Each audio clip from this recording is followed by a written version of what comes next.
Plein d'idées originales pour aménager vos combles dans Combles de rêve avec Velux.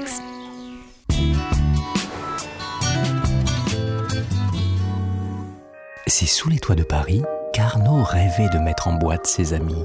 L'inspiration dans l'aménagement des combles, c'était d'avoir un grand espace et d'y faire quelque chose de vraiment original, un peu hors du commun. Il y a eu un gros travail sur le volume pour garder cette sensation de légèreté grâce à ces cubes suspendus au plafond, un pour le bureau et l'autre pour la salle de bain, reliés par un long couloir bibliothèque. Il y a beaucoup de lumière grâce à ces 4 fenêtres de toit qui apportent une lumière différente au fur et à mesure de la journée.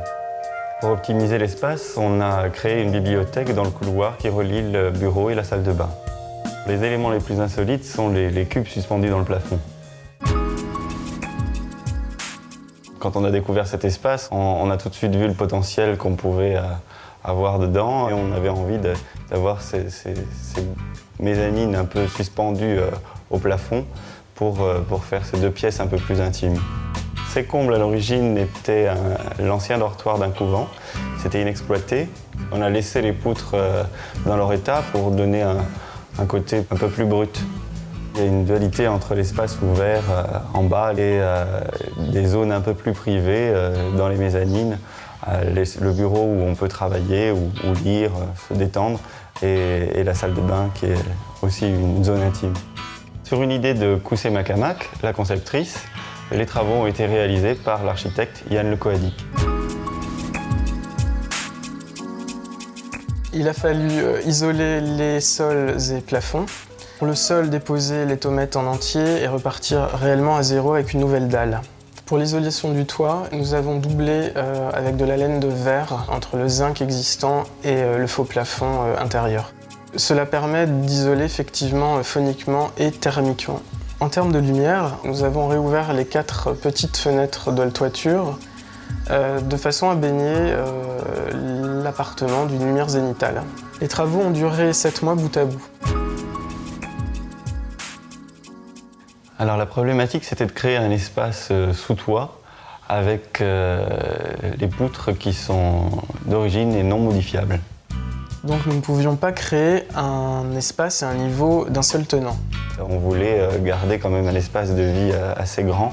Du coup, les mezzanines sont nées un petit peu de cette contrainte. Les travaux n'ont pas été contraignants. La seule difficulté a été la problématique des poutres, mais qui nous a permis de créer ces cubes suspendus.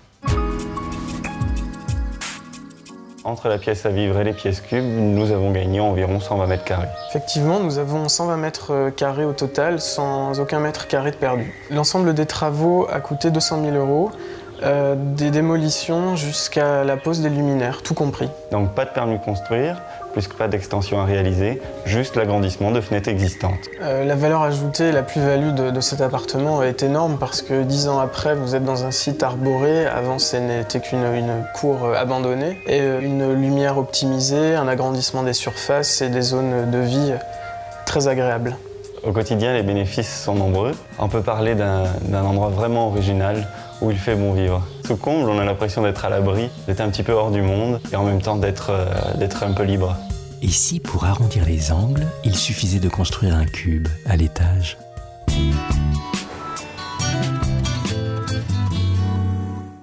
Plein d'idées originales pour aménager vos combles, c'était Combles de rêve avec Velux.